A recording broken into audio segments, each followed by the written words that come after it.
if you're not on the path you're meant to be on, or if something isn't aligning with your values, or if, if it just isn't right for you, your body, you tell yourself that. And we Yeah. are the biggest, like, gaslighters of ourselves, I think, probably because of society.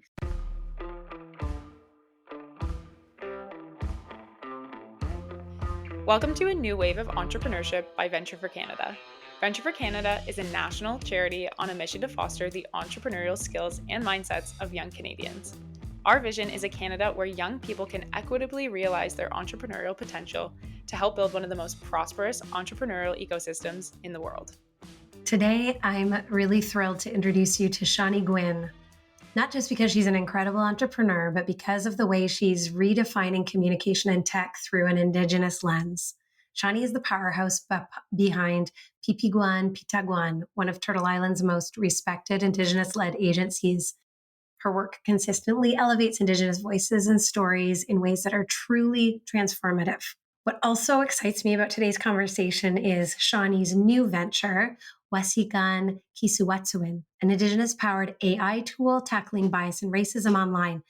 And this isn't just any tech, it's a pioneering solution selected from over 2,200 global applicants by MIT's Solve Challenge. Shani's work speaks to a vision I'm really passionate about, empowering leaders who are not only building remarkable products and doing incredible things, but they're challenging and reshaping narratives that truly need it. As a sixth generation Métis, Shani brings both cultural depth and innovative fire, and I can't wait for you to listen to our conversation, her journey, her insights, and the changes she's driving. Welcome, Shani Gwin, to Venture for Canada's podcast. I'm so excited to be talking with you today. I'm so excited to talk to you. Thanks for having me. Um, I I was wondering if you could start by just telling us about one of the most kind of interesting innovations in AI that I've heard about in a long time, which is this AI plugin, and I would call it probably a disruptor. Uh, could you tell us a little bit about that? Sure.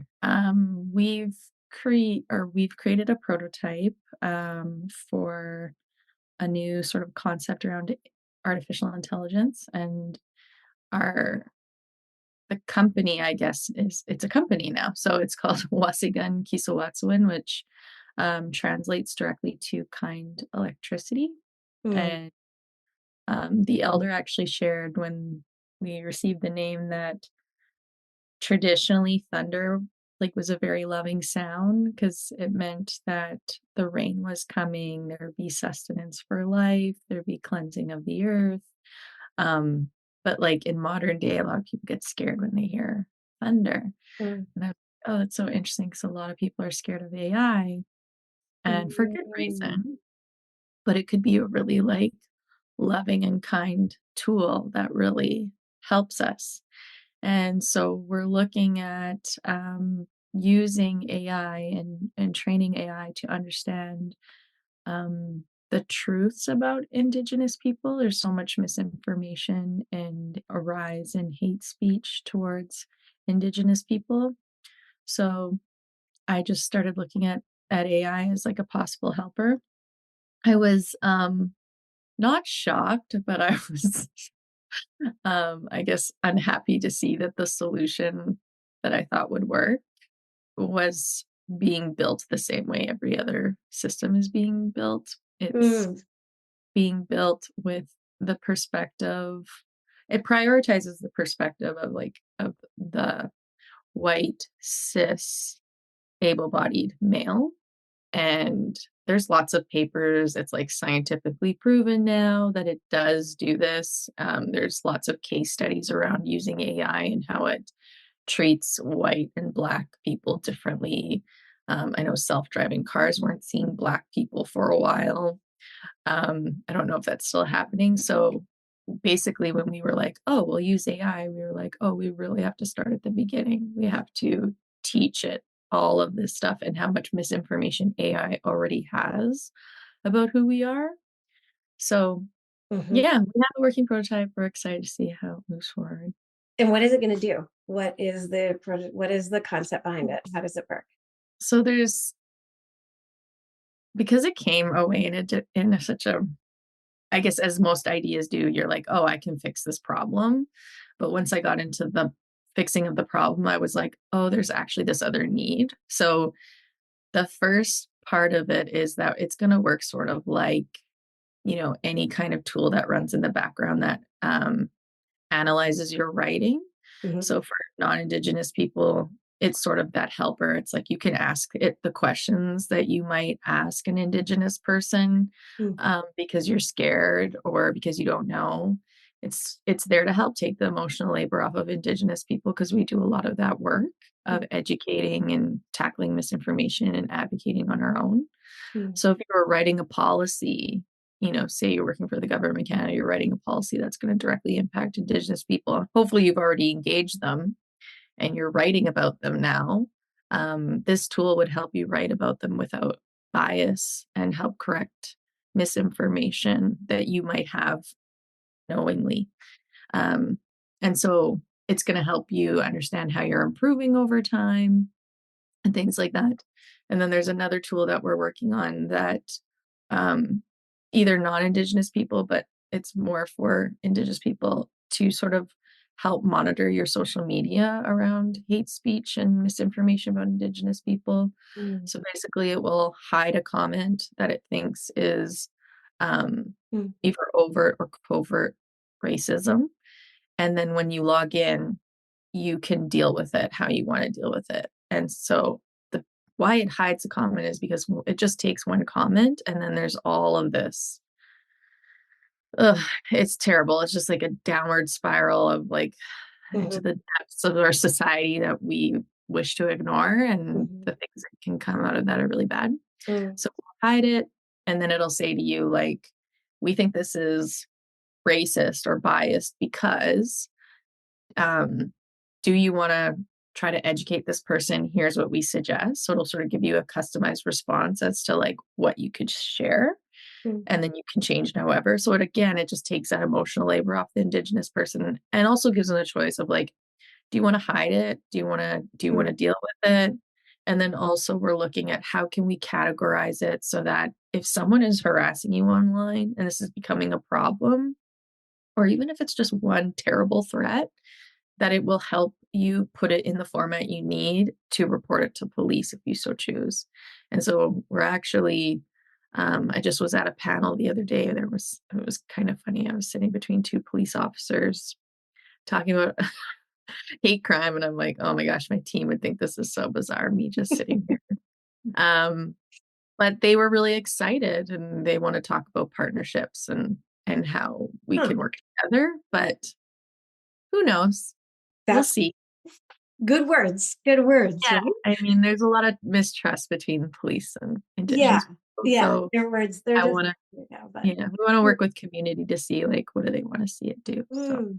Yeah, that's incredible. Thank you for explaining that. I know that you pitched at MIT recently and just wishing you all the best with that. I can't wait to be able to use that. We have been talking a little bit about leadership, and as a founder and CEO, I would love your take on a few things. Shani, we we talk a lot about being sort of what it feels like to be a female founder, what it feels like to have family and run a company, build a company, scale it. And I would love your reflections on that. So I think starting out with when you were first deciding to launch your company, how did that feel? Did that feel like you were absolutely sure you knew this was the next right thing? And if so, what were kind of some of the exciting challenges? And if not, how did you deal with it and kind of do it anyway? I'd love to hear the context around how you started it. sure. Yeah, so because I started as a sole proprietor, and I was doing that, I think, for 4 years, 4 or 5 years, and I had gotten so used to the hustle and the excitement of what I was doing, and, well, there were lots of ups and downs. I knew for a long time that I wanted to probably have my own company, that I wanted to have Indigenous women, um, leading it, and and lifting them up and developing their skill set in this area, because I think it just really comes naturally to women to be really incredible mediators and communicators. Mm. Um, and so when it came to a point where I thought, wow, I think I can hire somebody, um, did I know for sure? No, because I think it's so ingrained in women to sort of doubt yourself and, think about all your other responsibilities and, will this make me a bad mom if I Mm. go for something that I've been dreaming about for a while? Or, you know, I was a little bit younger than I am now, and I've changed a lot. And I think about how I used to think about what would people think. Mm. Um, that's changed a lot too. So yeah, there was a lot of thought that went into it, and honestly, I think my self confidence did get in the way because I ended up bringing on a partner that wasn't the right fit for me because I just didn't think I could do it all. Mm. I knew I needed help, um, and I'm a creative, so like my brain doesn't really move into like math, finances, process very well. But I knew I had ideas around how that could be done differently. So yeah, I did kind of enter a relationship that lasted less than a year, and that caused some challenges for me. Mhm. And but also I'm grateful for a lot of the mistakes I've made because it becomes clear to you if you're willing to listen to yourself and to your body. Mm. Um, like things are harder for you when you're not, and I don't know what the right words that's going to resonate with people, but if you're not on the path you're meant to be on, or Mhm. if something isn't aligning with your values, or if if it just isn't right for you, your body, you tell yourself that. And Yeah. we are the biggest like gaslighters of ourselves, I think, probably because of society and how they've treated women to not trust yourself and to sort of feel bad for others or take care of others, that's our responsibility first. Mm. Uh, Mhm. but then there was the signs were there for me all Yeah. along, and the signs still come up, and sometimes I still ignore them. But then there's a lesson to be learned, and I learned the lesson. Mm. I don't go back. Um, but nothing's perfect in entrepreneurship. And even though I know a lot of people get excited about what we're doing and think, wow, like 4-day work week and a wellness elder and Indigenous women and decolonizing the office. And I'm like, yeah, but it is hard work. Like we work hard and we are like actively working on our own personal healing in order to like take all this stuff apart because we're just like pulling at the thread every day. And then all of a sudden a big clump will come apart. And we're Wow. going, oh, right. We've been pulling at this thread. Now we gotta figure out what to do with this and how to put it together in a way that feels good for us. So yeah, it's a journey. Yeah, that's so many incredible things that you said in there. I want to ask you two questions about that decision that you made to bring someone on as a partner.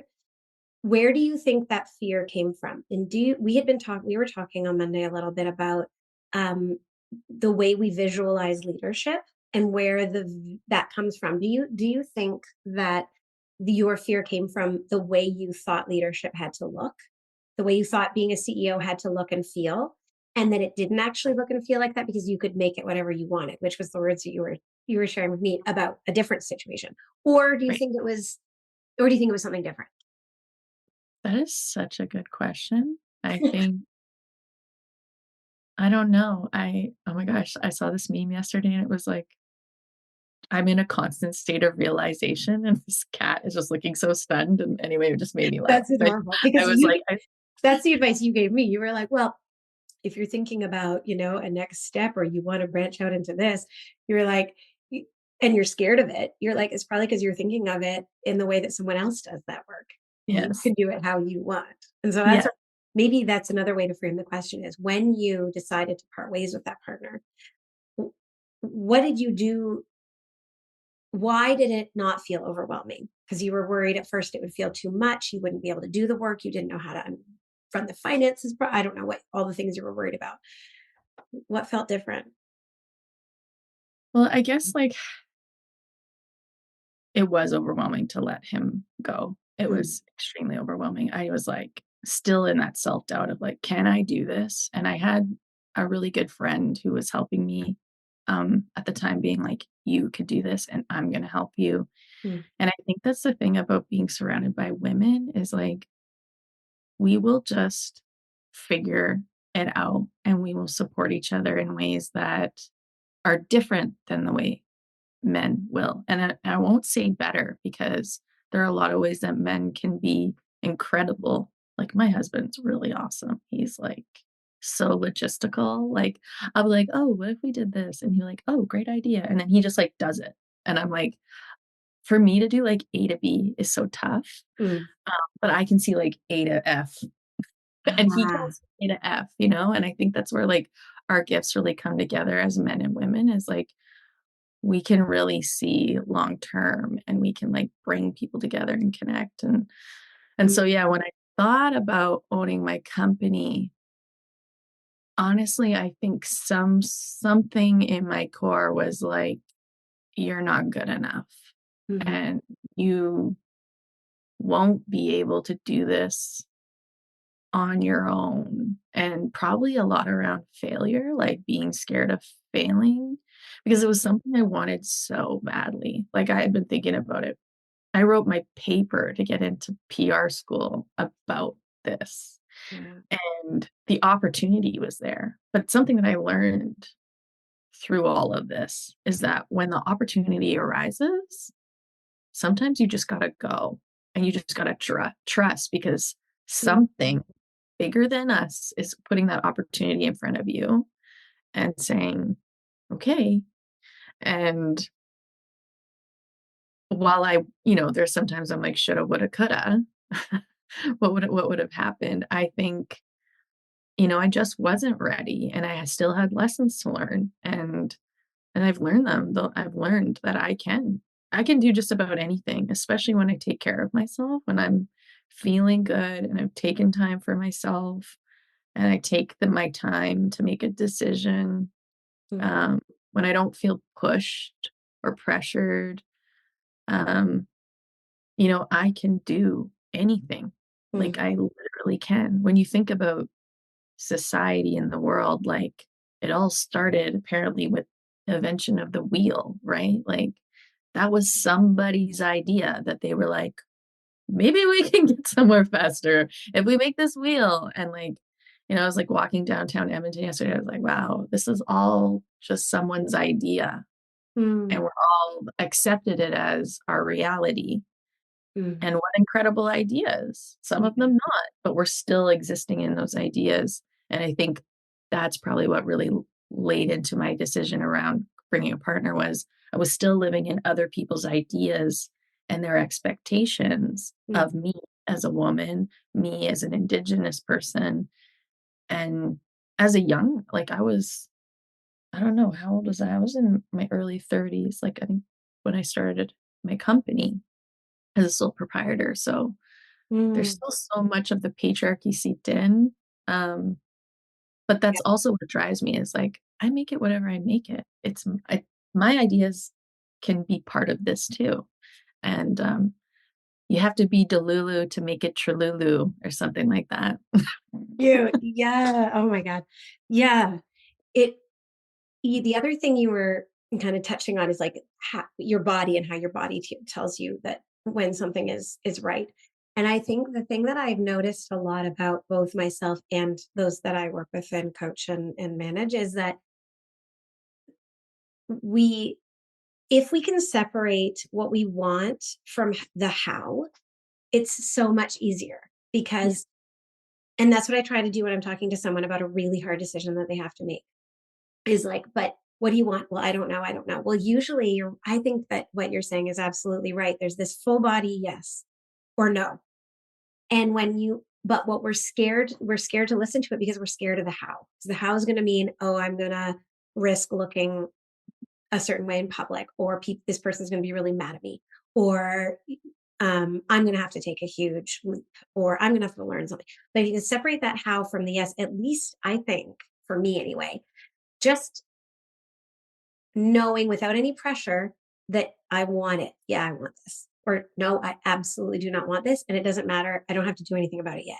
And then that pause, like I feel like that might be a hack to figuring out how do we say yes to things and how do we say no to things. And what is that next thing? It's like you don't have to do anything. You just with knowing. Do you know what I mean? Does that resonate at all?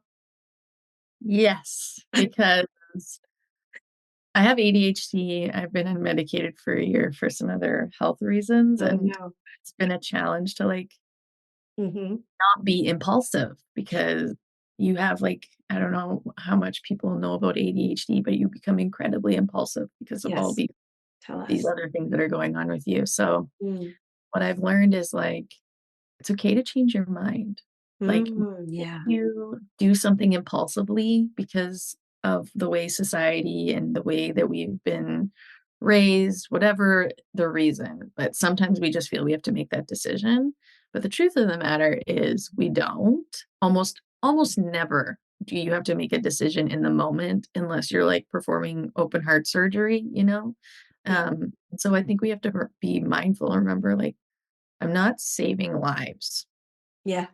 Like, I'm not so I think I can take the night. Like, I think I can sleep on this. Yeah. Um, because I think that's another product of the patriarchy and capitalism is like no time and Mm. push you into this cycle of like not being yourself, if that makes sense. Like, if you're constantly in this state of reacting, then you never really get to like be present Mm-hmm. and truly understand what feels good for you. And, sometimes you are going to make the wrong decision and you're going to go like, why did that feel right for me? And it might take you a little while, but eventually go, oh, because I met this person. Mm. And now this person has connected me 2 years later. Mm. And we learned so much together through that process. And so it might not always be clear to you. You might be like, man, that was so painful. And we ended up failing. Like, why did I feel so sure about it? But then 2 years later, you have this other thing happen. And so, Mhm.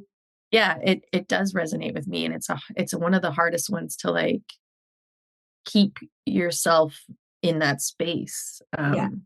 because You almost everyone need else around you is doing that. yeah. Sorry to interrupt. You Oh, almost need reminders. I remember listening to something that I feel like it was Elizabeth Gilbert, but I don't know. An author was talking about how and speaker and how she decides to say yes to things. And she turns her ring 3 times every time someone asks her anything. oh. And I was like, that's so smart. Just like, what are some little things you can do that make you pause?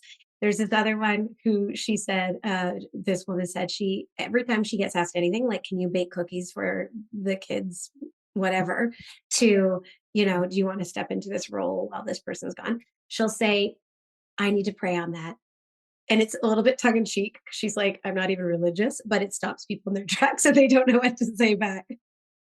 And I think the point is, how can we interrupt the people pleasing tendency, the urgency culture tendency, the hustle culture tendency to have to reply in the moment and to have to be decisive? That's another um, skill attribute that we praise highly is the ability to speak on our feet, to make decisions in the moment, and to problem solve immediately. And Mhm, I read this, I am like that. They aren't necessarily good decisions, but I can do that. And what I've noticed as I become more and more responsible for more and more people, I need a lot of introverts around me because I will make mistakes. So I read that book, the book Quiet. I don't know if you've read it, but the author is really trying to explain the culture of extroversion that was intentionally and systematically developed over the 20th century. And I read it because I wanted to understand introverts more and understand extroverts more. So, sort of myself and the tendencies and the drawbacks and the flaws, and how to perhaps live not in that polarity at the end of the day. But I find it very interesting to think about when we're talking about this because introverts tend to stereotype, um, have a tendency to pause a lot more and Yeah. wait and want to tell you later, and you get a so much better of an answer. Mhm. But yeah, it's not what we're like you were saying, it's not what we're brought up to sort of do and listen to. So it's hard. We need yeah, it's a retraining. It's a It is. It yeah. reminds me of, like, we do media training, and we tell we always tell our clients, like, "Repeat the question in your head before you answer, because most of the time you're not doing a live interview, so, like, Mm, the need to have that sort of, like, constant flow of the conversation isn't actually there because they mhm, do all the editing and they use sound bites, so it's like, repeat the question in your head, mhm. and then think about it, and then respond.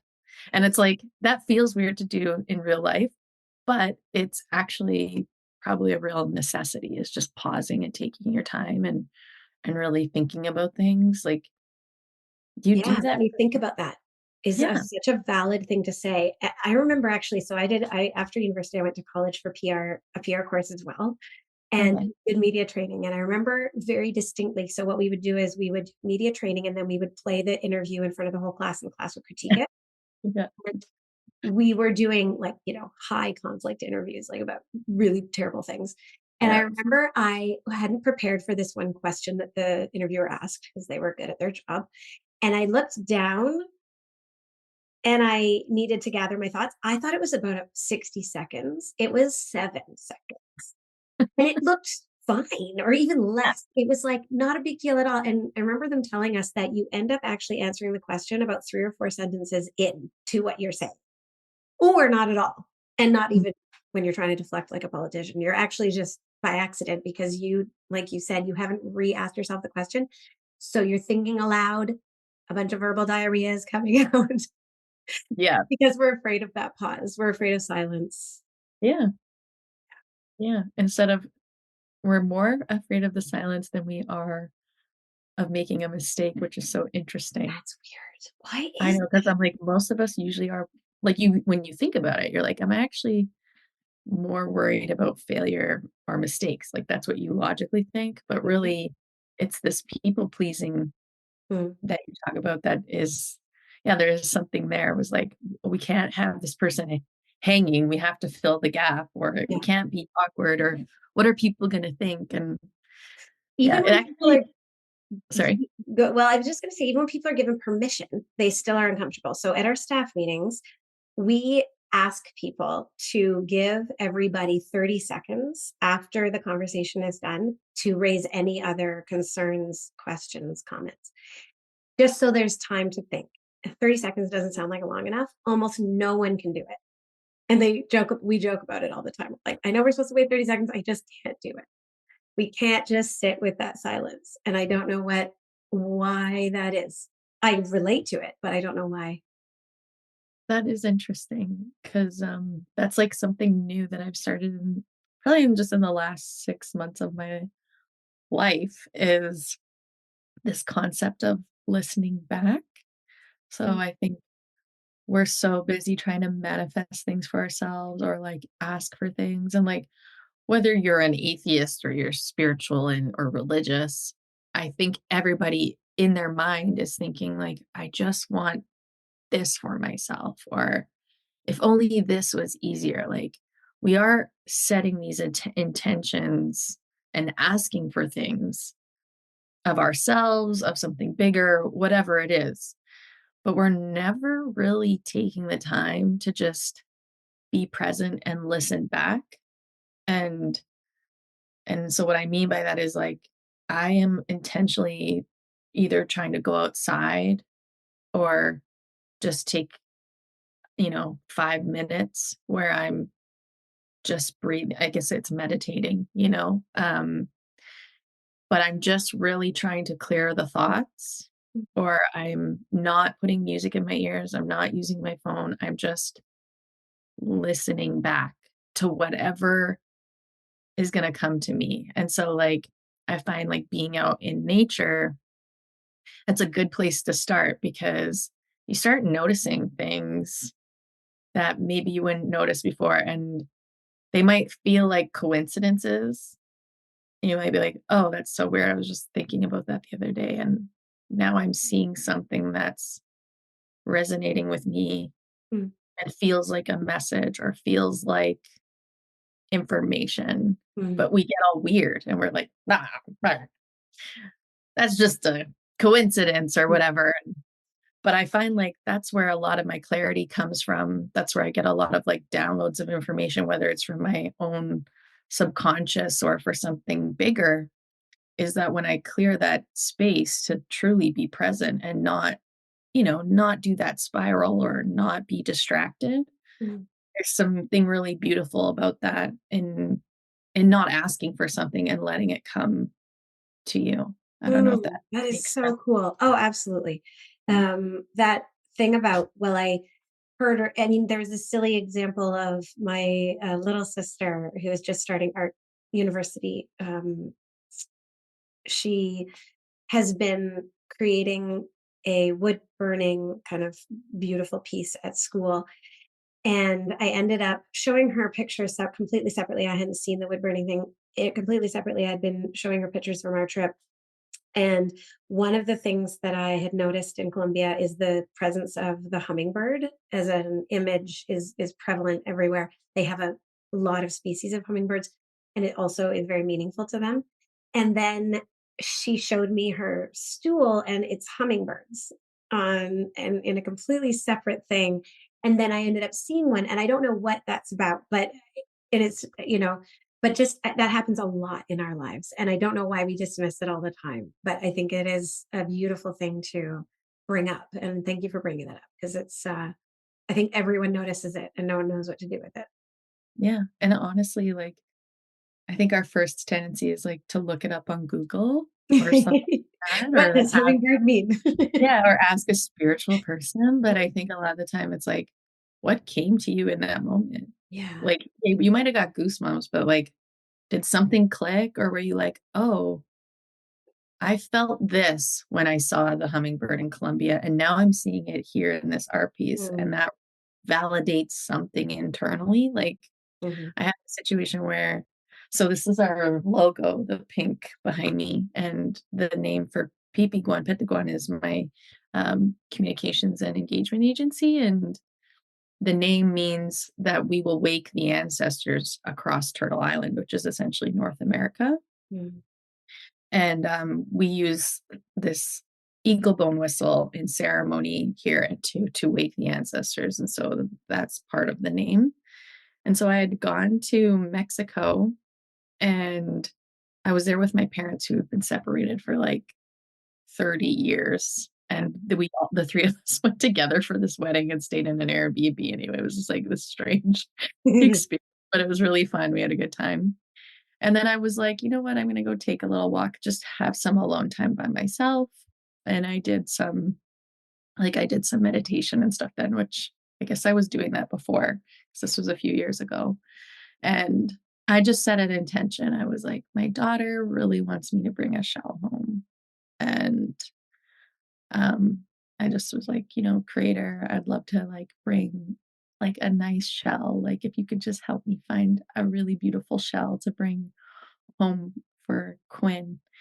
And so I just set the intention and then I went on this walk. And in my mind, I was like, I'm gonna find a conch shell. But I was like, I know that's not gonna happen. Like you don't just come across a conch shell. So I like walk up to the ocean and I look down and there's a conch shell, a massive conch shell. And I was no like, Moana. yeah, no, seriously, like I had like huge goosebumps and I was like, whoa, I'm like, okay, this is too good to be true. So I like pick it up. It's in perfect shape. It's beautiful. And I'm like, oh my gosh. I was like, I wonder if this was used to wake the ancestors in Mexico, like in Mayan culture or something. And sure enough, Hmm. that's what they used it for. And so I get messages like that where I feel like for me, it's like I am on my path and I am doing the things that I'm supposed to be doing that feel right for me, or I'm in alignment with who I'm supposed to be right now. And so those sorts of things, that's how I validate that for myself. Because I'm like, yeah, this is for Quinn, but it also was also a message for me, I felt, and it felt good. I was like, wow, that's like, and that kind of stuff doesn't happen to me all the time. But when it does, I'm just like, I also just make sure to be like, thank you. Wow, I'm Mm, so grateful for this moment and thank you. that's incredible. Yeah. Wow. What a beautiful moment. Okay. So all of this stuff tends to be called woo woo, right? People, Yeah, yeah. when we start talking like this, it's like, oh, it's also woo woo. So I'm wondering if there is a direct connection to the sort of idea of matriarchal versus patriarchal leadership in terms of why we think all of this stuff is woo woo, patriarchy in general. Um, we love men. It's nothing to do with that, as you mentioned, but the way the system has been set up and it has prioritized a certain skill type of operating and a certain type of skill set that has kind of excluded some of these other ways of knowing and understanding, obviously. So Tony, I would love your kind of take on that of in your um, opinion and expertise, what is the difference, and also the way your company and the way you're trying to run your company, what is the difference between kind of patriarchal leadership and matriarchal leadership or matrilineal leadership? What are the differences and what does it look like? Yeah, that's a good question. Actually made Big me think question. about what you were talking about earlier about like even the fact that we are expected as leaders to make the decision, Mm, a matriarchal way of knowing and doing. There is leadership, but it's collective leadership. And so a lot of the time we have like a leadership circle. So we have directors and managers. We meet every Monday. And a lot of the time I am not making decisions for the company alone. Like there are some where I'm like, okay, I this is the process I need to like approve financial things, or something like that because I am the one holding the bag at the end of the day. But for process and even a lot of the financial decisions, they come to that group and we discuss it together. And even if and there are men on my leadership team. mm, And we discuss things and everybody gets an opportunity to share and speak. And I think the benefits of that is that even if there's like one or two people that are kind of like, I don't know, um, they trust in the process because they get to hear that majority is in mm, favor of one other way. And most of the time, I hope, I won't say it is this way for sure because I don't know. I just don't want to say, yes, this is. But most of the time, I believe I let everyone else kind of give their opinion before I give mine mhm, so that people don't feel like influenced by leadership mhm, or, sorry, by me. Um, so it's great. I think the thing is that people hear about the patriarchy and so they assume the matriarchy is the absolute opposite of that. And it's not true. Um, the matriarchy actually is about recognizing the gifts of everyone. And mm, so I'll summarize a little bit of some of the teachings I have around that, but it's women are powerful beings. We are the direct connection between earth and that other place. We connect life. We make life. And so before life comes water every time, whether that's in birth, whether that's the rain, it's this cycle. We're all connected in some way. And so when women are in charge, like we are responsible for bringing anyone that is here, you came here through someone who is a woman. And mm, and I know there's gender fluidity and everything else. That's all part of respecting all of those individuals through the matriarchy. But just in order to get through this is that you've come here through a woman. mm, She has brought you here, or they have brought you here. And um, so with through that gift is that we look at people differently. It is very hard to dehumanize a human to a woman because we have a sense of responsibility for you. And in our culture, my nieces and nephews are actually like my kids. Mm. Like, or and like my cousins are my kids' aunties and uncles. And my great grandmas and grandpas are my grandmas and grandpas.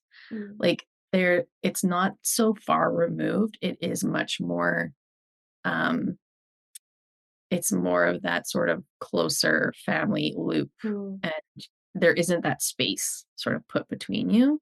And so one of the beautiful things is like, I feel responsible for my nieces and nephews. Mm. Like, I feel responsible for their success in life and for giving them love. They have an amazing parents, of course, but I do. I want to see them succeed. And I also want to honor who they are as an individual. Mm. So there's this thing with the matriarchy around self-sovereignty and community sovereignty. And so a way of honoring both, because Mm. yes, we want everyone to be an individual and honor who they are, but we also have to work together and be part of a community. Mm. And so how that comes together is that a lot of decision making takes time. We come together and we hear how everyone thinks about something, but then they also get to hear how other people think about something. And I think that always improves a decision because, like, pipikwan, it was an idea I had. What it is today is because of everybody that's helped me shape it. Mm. Everyone who has been willing to share their perspective with me, everyone that has been willing to build on my idea and bring their idea in. Mhm. That's why it is what it is. And I get to be the face of it because that's how the patriarchy works. Mhm. They s- they see my company like this, me at the top and everybody in between or at the bottom. But really, my company is this. Mm. Sorry, that's a circle. Oh, I'm hurting myself. How did that? Oh my God, that's like a cool feature. How How did you about do that that? for woo woo, huh? But yeah, it is. It's about love. And we base Oh, that our is creepy. values around kindness, honesty, sharing, and strength. And so, there has to be an element of this because we exist in capitalism for the company. And so Mm. eventually, yes, a Right. lot of the final decisions may have to come to me. But what I tell everyone is like, bring as much of yourself that you feel safe bringing to work. And I want this to be a place where you can be authentic because actually the work gets better. Yeah. Work is better when you feel you can do it without trying to, please me or trying Mhm. to figure out what I would do. Because at the beginning, I think that's why I really ran myself ragged because everybody was coming to me being like, what would Shawnee do? What would Shawnee do? How do you want me to do this? What do you think I should do? And at first I got so caught up in it. I was like, okay, I gotta have an answer for everything. I gotta have an answer for everything. And then when things really flipped and made a switch and started going well was when I finally said, what do you want to do? Yeah. I don't have any more answers, guys. What do you Yeah. want to do? What do you think we should do? And that's where beautiful things happen. And so in a matriarchal society, there's a teaching around the eagle, and it's like an eagle can't fly with one wing. Like, that's not gonna go so well. But an eagle will fly really well, obviously, with two wings. And sometimes you'll see the eagle, it'll soar this way, and Mm. you might take a long time on that side, but eventually it evens back out. And then it might go this way, but Mm. then it evens back out. And so that's sort of my understanding of like how the matriarchy or matrilineal process works is that sometimes you got to lean into the male way of doing things or a masculine way of doing things. And then you always got to come back to that balance. And then sometimes it makes sense to do things from a very feminine way of knowing and doing. Mhm. But you got to Mhm. find that balance. Mm. And the beautiful thing about Indigenous culture too is like you probably have heard of the concept around two spirit. And while that's not a homogenous term across cultures across Canada, um, it is sort of that concept is that men and women, you could change your role. Like, you didn't always have to sit on the male side if you had male body parts. Mm. You could sit with the women and do women roles, and things could be interchangeable, and there wasn't a lot of thought around that, and there's some really cool books about the patriarchy and even, like, how Spartan women, how muscular and strong they were, and they fought in the army, and they weren't looked at like there were other things that were obviously very problematic, but it's interesting to hear how it's not a new concept Yeah, that women that's right. can do masculine things and men can do feminine things. Yeah. Yeah, that's right. I went away. I very much resonate with, I sort of ran my teams from the perspective of I will make the sort of big decisions. And I sort of felt like it was almost doing them a favor because it was hard to make those decisions. So I was like, it's easy for me. I will make those decisions, like, the big decisions, and that's fine. And that's how we ran things. It was very much like, I suppose, hierarchical. We would discuss things, but at the end of the day, I sort of thought I kind of know best. And then over time, I started learning a lot of other things. And I think the crux and when everything shifted was when I went away for maybe 3 weeks. And I came back, and all the projects that I had left had been stalled because no one could make any decisions. And I was like, that's not okay. Yeah, That's yeah. broken. And I hadn't realized I'd been leading like that. I only realized in hindsight. And so I realized, okay, my mission now is to create a system where everyone feels confident and comfortable making decisions. And that means I have to step back and I have to check my ego in order to do that constantly. And I need to trust and do a lot of work and support and communicating and all of that stuff.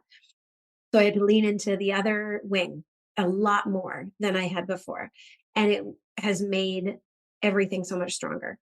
Of course, right? It is logical, but it wasn't how I had been shown leadership um, by women, actually, but women who had been heavily reliant on our masculine sides. And so, yeah, it's just this really interesting interplay. And I don't think it's easy to explain. And I really appreciate you trying to help us understand how you understand it, because it's not a conversation that I have very often. I don't think it's very common to have this conversation in business circles. So thank you for that, and thank you for your transparency and vulnerability and all of the things that you shared with us today, Shani.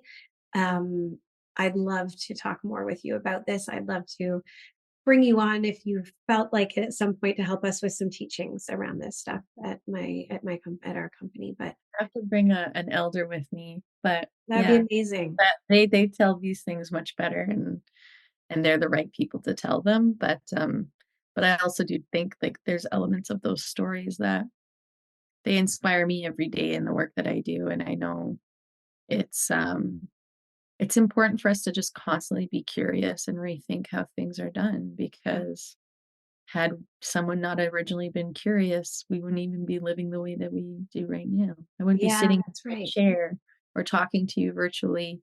And you have to think of just how much things have changed even just since the pandemic, Mm, um, mm. our changes. So everything changes all the time. And so we have to be ready and willing to be part of that change. Yeah, So I thank you. agree. This was so cool.